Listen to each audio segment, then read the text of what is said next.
Olá, está no ar o Saúde em Foco, o programa que esclarece dúvidas sobre diferentes assuntos, além de trazer dicas simples para você ter mais qualidade de vida. Com a proximidade do inverno, os cuidados com a saúde precisam ser redobrados. No caso das crianças, esta época do ano contribui para o aparecimento das chamadas doenças escolares. Veja na dica de saúde quais são as mais comuns e ainda alguns cuidados para prevenir os pequenos. A dica de hoje é sobre como prevenir as doenças escolares.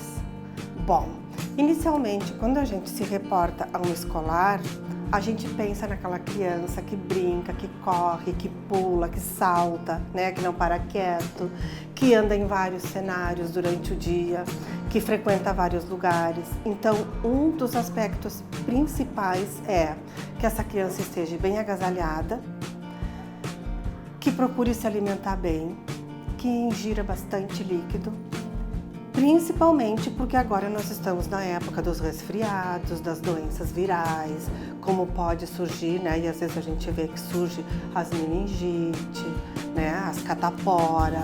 Então, junto com isso, que também elas vêm atreladas ao ambiente que a gente está, a temperatura ambiente que nós estamos vivenciando agora, que pode isso se agravar, também tem a ver com os hábitos de vestimenta, porque às vezes pega frio, não se cuida, se molha, ficar com o corpo gelado não pode, ficar com o corpo molhado também não pode, que de manhã cedo o ambiente da casa seja ventilado, não dormir com corrente de ar, e isso prejudica e muito, principalmente com relação às doenças virais, doenças do trato respiratório. Então, o cuidado principal, qual é que é? É que o adolescente, o escolar, ele se mantenha num ambiente bom, de temperatura agradável, que esteja bem alimentado, bem vestido e que ele dê continuidade tanto na escola, como também no ambiente da casa, para se prevenir, para se cuidar, para não vir a pegar essas doenças. No programa anterior, você acompanhou algumas dicas para cuidar da voz. E hoje, a acadêmica de jornalismo Carolina Teixeira mostra no quadro Questão Saúde quais são as principais doenças da voz e as formas de tratamento. Confira! Olá! No Questão Saúde de hoje eu converso com a fonoaudióloga Carla Viegas. Ela que é especialista em voz, para nós tratarmos assuntos relacionados à saúde vocal. Muito obrigada pela tua presença, Carla. Eu queria saber quais as doenças mais frequentes, doenças vocais mais frequentes e quais são os sintomas. Muito bem. A voz, ela emite muitos sintomas. No momento que nós temos uma alteração no som da nossa voz, nós devemos, na verdade, prestar atenção na nossa saúde, porque a laringe, o som, fala o tempo inteiro. Então, uma das alterações mais comuns da gente encontrar na voz é a rouquidão. Mas não só a rouquidão, como nós conversávamos anteriormente, eu falei para ti que a laringe ela tem 3 funções. Então, produção da voz, respiração e proteção do nosso pulmão no momento da deglutição. Quando nós engolimos, a laringe ela se eleva e funciona como uma válvula protegendo os nossos pulmões. Então, quando a gente tem aquela sensação de engasgo, né, é que na verdade o alimento desceu realmente para o lugar errado e a gente tosse. Na verdade, a função protetiva da laringe entrou em ação. Então, sintomas como alteração da voz, pigarro, dor para engolir e engasgos são sintomas que a gente deve dar a importância devida, porque fala que algo não está bem com a nossa laringe, não só com a nossa voz, com a nossa laringe. Existe algum fator que agrave essas doenças vocais, por exemplo, fumo? Com certeza. O fumo, principalmente associado ao álcool, é um dos maiores causadores do câncer de laringe. Então, nós recomendamos que pessoas que usam o cigarro, pelo menos uma vez por ano, façam um exame chamado videolaringoscopia, que é feito com um otorrinolaringologista no consultório, e ele vai poder avaliar as condições da laringe, porque o cigarro ele é um dos grandes causadores do câncer de laringe. Como que a gente pode reconhecer a nossa voz, as características da nossa voz, para notarmos uma anormalidade? Quem trabalha, quem é profissional da voz e usa a voz o dia inteiro, lembrando que voz é músculo, voz é a resposta, é a vibração do músculo, então o músculo da corda vocal, ele entra em fadiga depois de 2 horas de uso, então a nossa voz não é mais a mesma. Por isso que alguns professores começam o dia com um padrão de voz e já na parte da tarde, às vezes o professor tem que dar aula de manhã, de tarde, muitas vezes à noite, na parte da tarde a sua voz já não é mais a mesma, ou às vezes no terceiro período o professor já não tem mais a mesma voz, porque o músculo cansou. Então o que nós podemos fazer? Nós devemos condicionar a musculatura laríngea, fazer um preparo porque existem exercícios específicos para condicionar a voz, assim como um atleta ele se prepara para participar de uma Olimpíada, o profissional da voz também deve usar de preparo, de condicionamento muscular para passar o dia inteiro usando a sua voz, para dar conta dessa grande demanda vocal.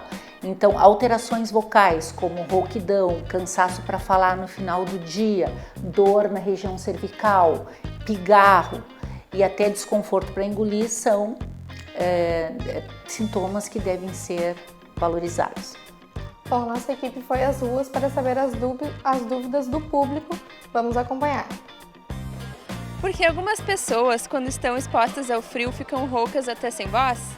Porque a laringe, ela responde, assim como todo o nosso aparelho respiratório, responde às mudanças de temperatura.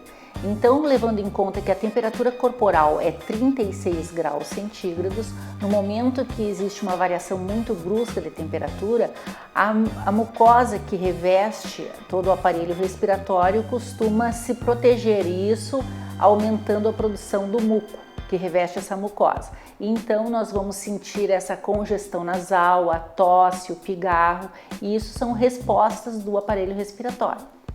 Qual a causa da tosse seca e o que devemos fazer nesse caso? A tosse seca persistente, ela pode ter origem do refluxo gastroesofágico ou de rinite, sinusite, alguma doença do aparelho respiratório que não foi tratada. Os sprays e remédios para garganta podem prejudicar a voz? Nós não recomendamos o uso de sprays ou pastilhas anestésicas, porque esses recursos eles podem mascarar os sintomas vocais. E os sintomas como rouquidão, dor, desconforto, são sintomas que algo não vai bem. Então, ao invés de tomar um analgésico e usar sprays, às vezes analgésicos, a pessoa deve procurar, com esses sintomas persistentes por mais de 15 dias, procurar um especialista na área para saber por que está com esse sintoma. Sobre o aquecimento vocal, como que ele deve ser feito? O aquecimento vocal ele é um recurso usado para condicionar a musculatura do aparelho fonador. Então, para cantores, profissionais da voz, professores que vão usar a voz como instrumento de trabalho, eles vão preparar a musculatura. Então, citando como um exemplo, quando nós dormimos, nós relaxamos inclusive a musculatura a musculatura laríngea. Então, nós devemos fazer um aquecimento ao acordar para que essa musculatura responda à demanda vocal, fazer um aquecimento vocal para poder dar aula, para poder cantar. É importante fazer o aquecimento do músculo. Esse aquecimento, ele deve ser diferente de uma pessoa para outra ou de um profissional para outro? Bom, dependendo do uso da voz, né, nós recomendamos um maior condicionamento. O cantor ele vai usar a voz de uma forma, o professor vai usar a voz falada, o cantor vai usar a voz cantada. Então nós vamos usar exercícios específicos para a voz falada ou para a voz cantada. Carla, muito obrigada pela tua participação. Esse foi o Questão Saúde. Até a próxima. Você sabe o que fazer em casos de engasgo? A Liga de Urgência e Emergência e Trauma aqui da instituição mostra os procedimentos que podem ser realizados em adultos e crianças. Veja só. Olá! Hoje vamos conversar sobre engasgo, asfixia, que para nós da área da saúde também é conhecido como OVASI, obstrução de via aérea por corpo estranho. A OVASI ela pode ser caracterizada de duas formas, parcial ou total. A ovácie parcial é aquela quando a gente tem um corpo estranho na nossa via aérea, ou seja, na nossa garganta, né, onde passa o ar, que ainda a gente vai ter uma passagem de ar dificultosa, ruidosa, mas eu ainda vou conseguir ventilar. A total é mais conhecida, é mais comum com um pedaço de carne, quando fica um pedaço aderido na tua via aérea que tu não consegue fazer a ventilação. Nisso a gente tem a manobra de Heimlich, tá? Que nós vamos mostrar como eu posso fazer em crianças, em adultos, para a gente trazer uma sobrevida e reverter essa situação de ovácie. Vamos mostrar como que a gente deve realizar a manobra de Heimlich no adulto. Aqui nós temos um adulto, ele está engasgado, vou conversar com ele, vou manter a calma. O socorro especializado a gente já acionou, já está vindo. Vou fazer uma base firme atrás, vou remover os braços dele, vou procurar cicatriz umbilical, fecho a minha mão, tá? Após disso, ergo a mão para cima, coloco a outra mão em cima, faço um movimento em J, um movimento para dentro e para cima, para dentro e para cima. 5 vezes o objeto provavelmente vai sair. Se esse objeto não saiu, a pessoa vir fazer uma desfalecer ou perder a consciência, por isso a importância da minha base firme aqui. Vou mostrar como a gente deve proceder a manobra de Heimlich na criança e com a via aérea obstruída. Devemos fazer uma avaliação da via aérea, tá? A fim de que a gente analisar, ver se tem algum corpo estranho que eu consiga pinçar ou retirar. Nesse caso, que a gente não vistoriou e a criança ela tá ainda engasgada, tá cianótica, a gente deve realizar 5 tapas entre as escápulas, criança voltada para baixo, 1, 2, 3, 4, 5 e 5 compressões no tórax da criança na linha mamilar. 1, 2, 3, 4, 5. Repetimos o procedimento. Caso a criança complicou, né, nisso o socorro especializado já está vindo, porque antes da gente realizar esse processo, a gente liga SAMU 92. Nós vamos para um breve intervalo e no próximo bloco você vai conferir como foram as ações da luta antimanicomial aqui em Santa Maria. O movimento defende os direitos das pessoas com doenças mentais. Voltamos já!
No mês de maio, são realizadas em todo o país ações da luta antimanicomial. Uma das propostas do movimento é garantir um atendimento humanizado aos pacientes com doenças mentais. Em Santa Maria, professores, estudantes e profissionais da área de saúde estiveram reunidos na Marcha da Luta Antimanicomial. Aqui no Centro Universitário Franciscano, estudantes também participaram de atividades diferenciadas com foco na promoção da saúde mental. Para saber mais sobre as iniciativas, eu converso hoje com o professor do curso de Psicologia, Félix Guazina. Muito obrigada pela sua participação e seja bem-vindo ao programa. Obrigado.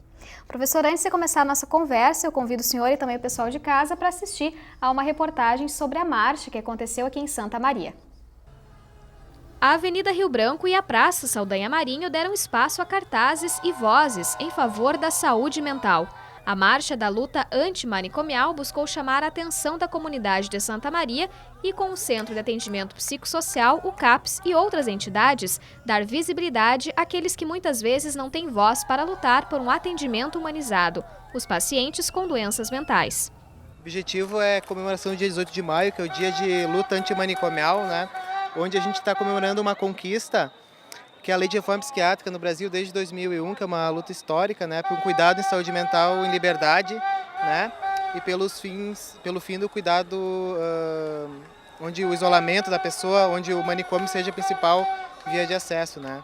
O movimento antimanicomial busca ainda sensibilizar, informar e envolver a comunidade na luta contra o preconceito e pelos direitos de cidadania das pessoas com sofrimento mental. No nosso estado do Rio Grande do Sul também nós estamos passando por um processo turbulento na conjuntura da política de saúde mental no estado, onde algumas ações demonstram que vão contra a reforma psiquiátrica. Então é um movimento muito importante de fortalecimento mesmo e de luta para que a gente possa não dar um passo atrás nessa luta. As ações da luta antimanicomial ocorrem todos os anos, sempre no dia 18 de maio em diversos estados brasileiros. Juntamente com esses usuários que são empoderados pelos serviços, eles estão juntos, né, nesse dia que é muito importante, principalmente enquanto formação na psicologia.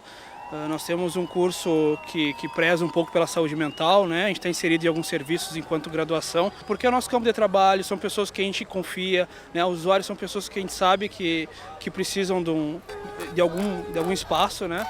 Em Santa Maria, além dos estudantes universitários e integrantes dos Centros de Atenção Psicossocial, também participaram da marcha usuários dos serviços e profissionais que integram a rede de saúde mental do município. Professor, para a gente entender um pouquinho mais, em que contexto histórico é que teve origem, então, a luta antimanicomial aqui no nosso país? Ok. Então, nos anos 80, no final dos anos 80, se começa a organizar junto com profissionais de saúde, usuários, trabalhadores e professores universitários, né, esse movimento de direitos humanos ao usuário de saúde mental e que tinha o foco, nos anos 80, de uma crítica ao que nós chamamos do modelo hospitalocêntrico, né? Por isso, o movimento de reforma psiquiátrica e o movimento de luta antimanicomial vai militar muito por um cuidado em liberdade, né? Para que as pessoas que sofrem de algum tipo de sofrimento psíquico não sejam mais trancafiadas nos hospitais psiquiátricos e possam ser acolhidas e tratadas em outros contextos de vida. Então, no final dos anos 80, juntamente com o movimento sanitário, que vai culminar na criação do Sistema Único de Saúde, essas ideias elas vão se fortalecer aqui no Brasil, porque no final dos anos 70 nós temos uma experiência muito importante na Itália, organizada por um médico chamado Franco Basaglia, onde ele chega no hospital psiquiátrico, onde ele vai assumir a direção, e fica muito surpreso com a forma como as pessoas eram tratadas lá dentro, né? Se utilizando de camisas de força, de violência física, de uso abusivo de eletrochoques como forma de tratamento. E ele começou a entender que talvez uma resposta importante para esse cuidado fosse abrir as portas do manicômio, né? E começar a pensar de que essas pessoas pudessem ser cuidadas e tratadas fora desses espaços, na rua ou em outros dispositivos de tratamento. Quais os avanços que nós temos hoje desde o início da luta antimanicomial? Nós temos uma lei, que é uma lei de 2001, chamada Lei de Reforma Psiquiátrica, né? Que ela se propõe à extinção dos manicômios no Brasil. Então, desde 2001, se entende que construir manicômios para tratamento não é a melhor solução. E, a partir disso, a resposta que se dá a essa questão foi a construção de uma rede substitutiva de serviços de saúde mental, compostas por os Centros de Atenção Psicossociais, que são os CAPs, ambulatórios de saúde, consultórios de rua, serviços residenciais terapêuticos, e fortalecer também os serviços da atenção básica como uma alternativa, então, à internação psiquiátrica, né? Então, nós temos o avanço, o cuidado em liberdade e a possibilidade de uma construção de uma rede mais efetiva do que o que acontecia dentro do hospital psiquiátrico. Cada ano existem novas reivindicações, né? Quais foram as propostas deste ano? Este ano, a proposta da marcha e da luta antimanicomial, principalmente aqui no Estado, é poder fortalecer o que está nas diretrizes da política, que é o cuidado em liberdade, o investimento em ações de prevenção e promoção de saúde e os processos que a gente chama de desinstitucionalização, que é construir espaços alternativos ao hospital psiquiátrico. Por que isso? Porque a política atual do nosso Estado, ela tem sinalizado e tem pontuado publicamente que as ações prioritárias para esse governo são contrárias às prerrogativas da lei, né?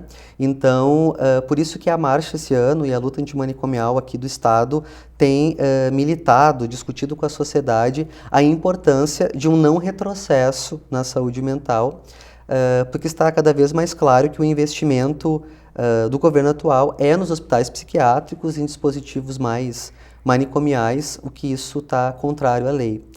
Acho que é interessante lembrar que o nosso Estado ele é pioneiro na reforma psiquiátrica, ele é o primeiro Estado que vai fazer uma lei, que é de 1992, tentando substituir, então, o hospital psiquiátrico na criação de leitos psiquiátricos em hospitais gerais, né? Então, esse ano, a luta antimanicomial marcou muito aqui no Estado o fortalecimento, então, dos avanços da reforma psiquiátrica. Vocês também realizaram ações aqui no Centro Universitário Franciscano com os estudantes de psicologia, que foi uma roda de conversa. Como que surgiu essa ideia? Essa ideia surgiu dos alunos, né, e o diretório acadêmico do curso se organizou para que a roda de conversa acontecesse. E se a gente fala tanto dentro da sala de aula que o cuidado precisa ser em liberdade, que produzir saúde mental tem que ser extras-muro ao hospital, eles pensaram então fazer essa roda de conversa no pátio da instituição, o que foi muito interessante porque coloca para a roda de discussão diferentes alunos, diferentes contextos de atuação aqui da instituição. E o objetivo maior da roda de conversa era entender por que a marcha ia acontecer dessa forma esse ano e discutir um pouco com os alunos a própria noção de normal e anormal, como é que a política tem se dado, por que hoje o Estado está com uma política contrária ao que está preconizado na política nacional. E me surpreendeu muito o encontro, porque eu acho que atingiu um bom número de pessoas e uma reflexão bem importante, assim. Os estudantes também realizam estágios, né, onde eles têm contatos com esses pacientes. A partir de que semestre são realizadas essas atividades e em que locais? Sim. O nosso curso ele começa os estágios básicos a partir do 4º semestre, onde os alunos começam as primeiras inserções de prática junto de contextos diferentes de atuação do psicólogo e vão com estágio até o final do curso, até o 10º semestre. Atualmente, eles fazem estágios dentro do que tange a saúde mental, em centros de atenção em saúde mental voltadas à infância e adolescência, a usuários de álcool e outras drogas, e também ações de prevenção e promoção de saúde nas unidades básicas de saúde na atenção básica. Como que o senhor identifica essas atividades, né, a importância delas para a formação deles? É fundamental, assim, eu considero que a disciplina de saúde mental e as disciplinas de psicologia social e comunitárias no curso, elas servem para fortalecer a ideia de resgatar esse cidadão, né, de olhar para esse sujeito que está em sofrimento. Antes de uma doença, ele é um sujeito, né, eu sempre costumo dizer isso em aula, né, o João, ele tem uma família, ele tem filhos, ele trabalha e ele tem esquizofrenia, né? Então, é super importante os alunos, desde o começo do curso, entender que as patologias, os transtornos mentais, eles fazem parte da vida desse sujeito, mas ele não é a totalidade da existência desse sujeito. Outra questão também que a luta antimanicomial traz muito forte é a ir contra o preconceito, né? Como que o senhor percebe essa questão ainda na nossa sociedade? Existe esse preconceito com as pessoas que estão passando por esse sofrimento? Como que a família também encara essa situação? Tem um preconceito muito forte na sociedade ainda, isso é muito claro. E a família, sim, ter alguém com algum tipo de transtorno mental em casa, é óbvio que traz para essa família uma série de dificuldades cotidianas, assim, desde o acesso ao serviço, né? Desde o entendimento de que esse sujeito que está em sofrimento precisa de um cuidado especializado e de que forma ele também é acolhido nos serviços de saúde mental. A gente vê a participação dos profissionais de saúde, dos estudantes, mas como que os demais segmentos da sociedade também podem contribuir, né, na luta antimanicomial? Excelente pergunta. A gente entende que todos os serviços de saúde mental que compõem essa rede são serviços públicos. E como serviços públicos, eles são serviços abertos à sociedade, né? Então, a própria questão da luta antimanicomial tem esse objetivo de, ao ir para a praça, por exemplo, ao ir para a Gare ou ao ir para o pátio de uma universidade, é sensibilizar as pessoas de que esse sujeito que em algum momento sofre de algum transtorno mental, ele é igual e tão humano quanto nós, né? Então, as pessoas elas estão abertas a conhecer esses serviços, a participar dessas chamadas públicas, né? Se aproximar desses espaços de discussão sobre saúde mental, para a gente poder, de alguma forma ou de outra, ampliar essa discussão para diminuir a estigmatização, o preconceito voltado a esses sujeitos. Professor, muito obrigada pela sua participação e também pelas informações. Obrigado. E o programa Saúde em Foco fica por aqui. Lembrando, se você quiser acompanhar a nossa programação, basta acessar o YouTube no canal Unifra Online. Nos vemos na próxima semana. Até lá!